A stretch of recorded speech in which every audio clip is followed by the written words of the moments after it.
Welcome back everyone to Poppin' Often with Lofton. Today we're going to be learning how to play healer. I have done a role guide for a tank. If you guys want to see that, I mean, it should be at the end of the video or on the side somewhere in featured, I'm just saying, or in the playlist. Today we're going to be doing healer. So we're going to be running through Sastasha. The only reason why I'm doing that is because there's a lot of videos that show how to play a role at like level 80, level 90. But if you're just starting, how do you know how to play that at your level? So what I'm going to do, or at least try to do, is do a guide at the end of every single expansion.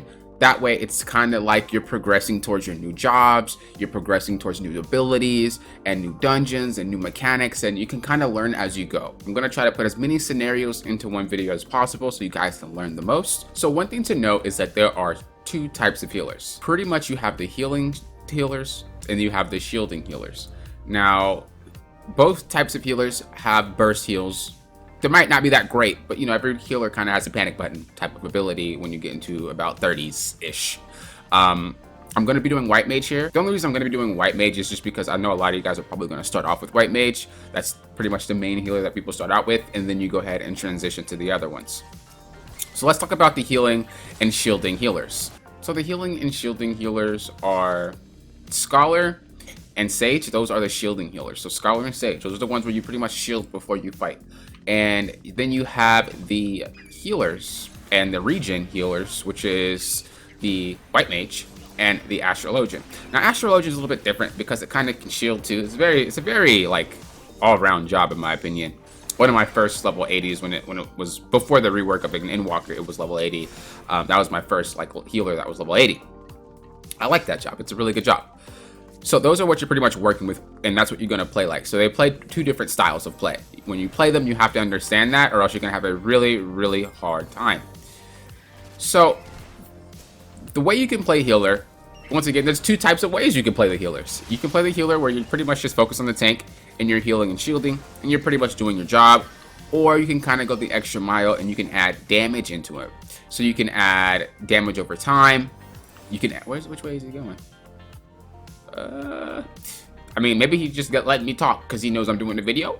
Or the other way is you could do damage over time, which is like you put all your dots on the monsters and then you go ahead and hit them. So what I mean by that is I can focus on healing him, or I can use my damage over time. So as you see, something that like actually ticks down, you tag them and it like ticks down a certain amount of damage throughout the entire fight. Once you do that, then you start adding in your attacks and you don't focus on healing as much, you focus on doing damage. The healer's not going to be full HP all the time, but, you know, once again, you're trying to maximize your damage. You have to know when the healer's not going to die versus when the healer is probably going to die, and you need to be able to transition. If the healer's not going to die, you can do more damage and less healing. If the healer is, or if the tank is going to die, you're going to have to heal a little bit more than you're going to do damage. I find a lot of healers struggle at identifying the two, and usually that's when wipes happen. It's never really the person just not doing enough damage, though. It's usually just the person trying to do damage and just not healing fast enough. So really, once again, focus on, am I able to actively get as much heals as possible while actually doing damage? If not, then you're gonna have to just sacrifice that damage and focus on healing. As I said to another note, you don't want to overheal your tank and you don't want to overheal your DPS. And it kind of goes the same for you as well. If nobody's in danger of dying, like you see that tank, right? He's not really dead. He's not even close, but he's taking damage. A lot of healers would heal that up. Why don't I? Because he doesn't need it. He's good. He's not gonna die. He's not gonna die at all. He's fine. You can go ahead and make this quicker by doing damage, right? And one thing you also want to notice is that when you're transitioning from pack to pack, you actually heal by itself. So if the fight is over and you guys are running to another area, you actually get free HP just by walking to the next mob. Like you don't have to heal. If the fight's over and you guys are transitioning to another one without actually taking damage, you guys will heal and your mana will go up. So you don't have to focus on healing like that. A way to think of healer is like you're the tank's buddy, right? You want to hang around with them. You want to make sure that you're never behind them. You want to make sure that you're together. All right, so he's paralyzed. Look at that mark. I'm not going to Asuna it because he's marked. But you see how the arrow was going down there? If the arrow's going down, it lets you know that it's a debuff. If it's going up, it lets you know it's a actual good buff. It's not a debuff, it's a buff. As you see, look at, you see the tank stance? It's like a little arrow, right? It's like pointed upwards, pointed upwards, pointed upwards. All of it's pointed upwards. If it's bad, then it is going to be pointed down. And you would Asuna it. Asuna is this ability right here. It will cleanse almost everything. Not everything. Some things you just can't cleanse. But for the most part, you'll cleanse a lot. Like Paralyzed, poisons. There's a lot of debuffs in these early game dungeons because I guess they want you to get used to Asunaing a lot. So once again, you put the damage over time on it. Boom.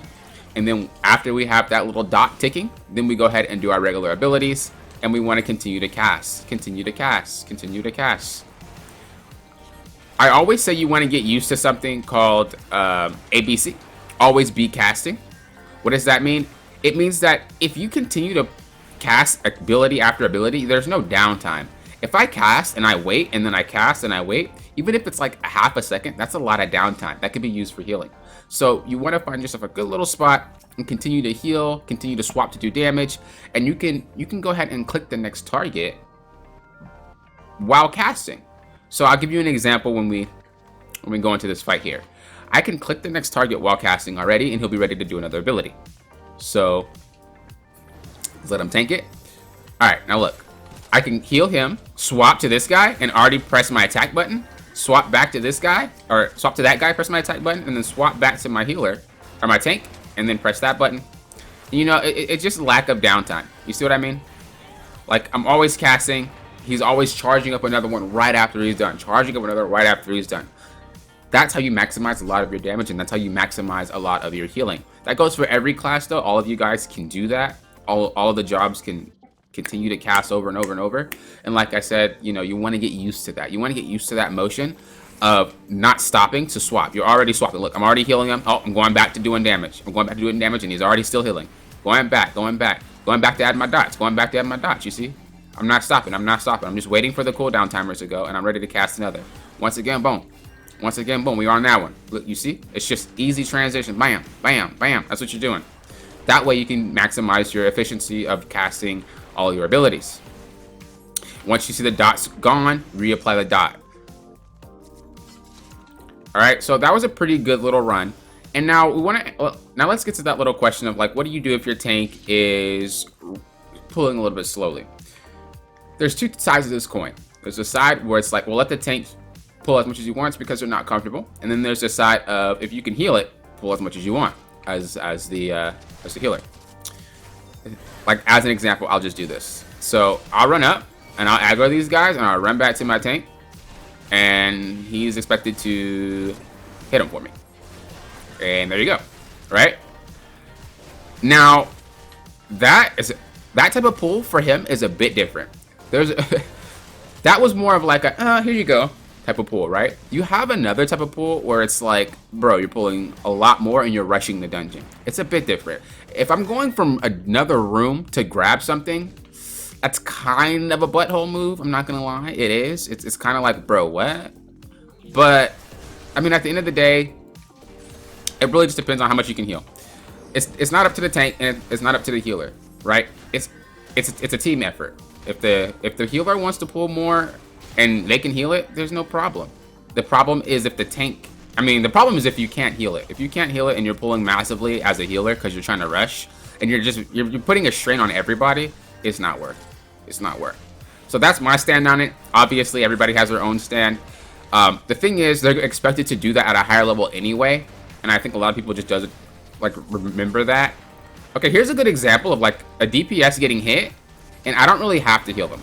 Why? Because they're not in any danger of dying. It looked like they were, but like they're not. And you want to be able to know that. Whether it's you being hurt, the DPS being hurt, as long as the tank's alive, it's kind of all good. And as long as you know that they're not going to die, it's all good. A lot of the times you'll see healers try to top off everybody. They'll try to make sure that everybody's all full HP. It doesn't work like that. Sometimes DPS stand in really weird spots and it's going to take the attention off the tank to heal them. It's not worth it. That you can revive them. If the tank dies, everybody dies. Especially in trials and stuff like that. So you really want to focus on that. You want to focus on the tank being priority number 1. Healer is priority number 2. And then the DPS is priority number 3. Okay, that's kind of how you want to look at it.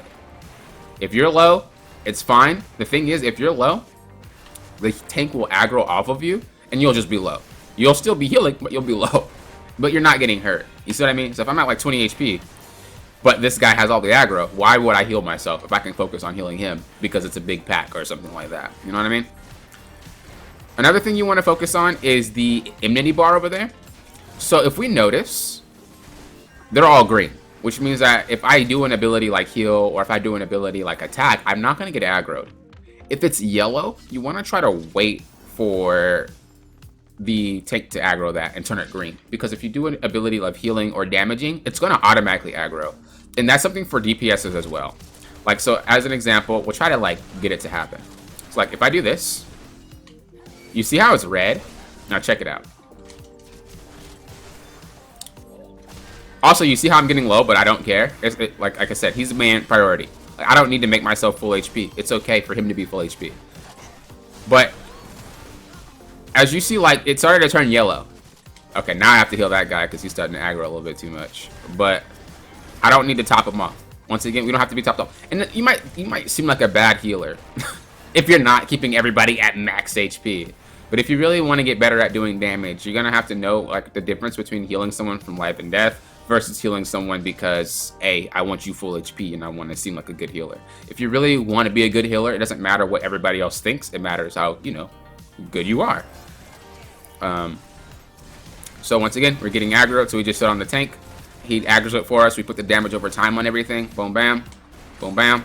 Easy clap, easy clap. And then we continue to focus. Once again, you see they're getting low, but it doesn't matter. They're not in any danger of dying. And by the time we go to the boss, they should be full HP, so I'm not going to waste any mana trying to heal them when it doesn't really matter because they'll be full HP by the time we start the boss anyway. Back to the topic at hand of what I was saying, though. The pulling situation. Really, if you can pull more and you're not going to die, then, and you know you can heal it, go by all means pull more. That's the way that I look at it. Just know, like, if it is a struggling thing, and they're struggling like super hard to get it off of you, that's a different story. Some tanks just don't know they can pull more, so you kind of have to show them, and then you can say, hey, you know, you can pull more. Some people think if you type to them and say, hey, you can pull more, they'll pull more. That's not how it works. I've done that a lot. It doesn't work that way. You're gonna have to show them that they can pull more, and then be like, hey, yeah, you see, I got you, don't worry, you're not gonna die. And usually they'll start like pulling massive amounts, and it's like, there you go, you know, because it's fun pulling a lot. People don't think it is. It's as a tank, it's fun pulling a lot. You're not forcing the tank to do something they don't want to do. It's really fun to pull a lot. You just have to show them that it's okay, because sometimes they don't know. And the thing about Final Fantasy is that it's kind of toxic, but at the same time, people enjoy. It's kind of toxic, but at the same time, people enjoy letting people do what they want to do. So if I'm a tank and I'm going one pack by one pack, although everybody hates it, they're not going to say they hate it, and they're going to let you do you. Why? Because people are nice in that fashion. But if you do something wrong, such as you're grabbing the pack and you're just moving around a lot, they're going to be like, dude, stop moving. What are you doing? What the heck is this? Like, they're going to get mad at that. So if you're doing something wrong, FF gets low-key toxic. If you're doing something right, but it's not the most optimal or it's not as fast as possible, they probably don't care. They just want you to do you and have fun. So as a DPS or a healer, if the DPS or the healer is running to grab more, it might look like the tank is not having fun, but it's fun tanking a lot. It's just you don't know that you can't tank that much. That's the main issue. So as I said, you know, show them. If they really don't want to tank anymore, then you really can't do much about it. I myself will keep pulling. Hey, look, they don't say anything, I'm gonna keep doing it. If they're like, dude, can you please stop pulling? I'm trying to learn. I'm gonna be like, all right. But usually what happens is they don't say anything, and then they just start pulling a lot by themselves. So it is individual per individual, but I will say if you can heal it, by all means, go pull it. It's not reportable. You're not going to be in trouble. The problem is if you just make it, the thing that Square doesn't like is if you make the runs bad for everybody. That's what they don't like. So don't make the runs bad for everybody, and you're good to go, as long as it's still fun for everybody. So I hope this helped you guys. As I said, I try to put as many scenarios into this video as possible, but we can definitely get into more tips and tricks going into the end of the expansion. So like level 30, what's the expansion? I don't even know. Let's see. Is it 60? Controlling? No, it's level 50. So we would do something at like level 50, and then we would do something at like level 60, and then we would do like a guide at like level 70 and etc. I don't want to go into Endwalker because I don't want to show you guys those dungeons. But that's what I want to kind of do, is I want to go from like level low level to then level like 50, then level like 70, and etc, etc, etc. So that way we can get every single type of mechanic, we can get all the abilities and whatnot. So if you guys enjoyed it, thumbs up. I will make more. Thank you guys for watching. If you guys want to support the channel, link down below to my Patreon. You get goodies as well as also helping, you know, support the channel. And if you want to join my Discord, please feel free. Subscribe if you haven't. Well, hello there. Nice to see you. Subscribe if you haven't. That way you're notified when I make more content. Till next time, you know what I always say. Thank you for what? Popping often, well often.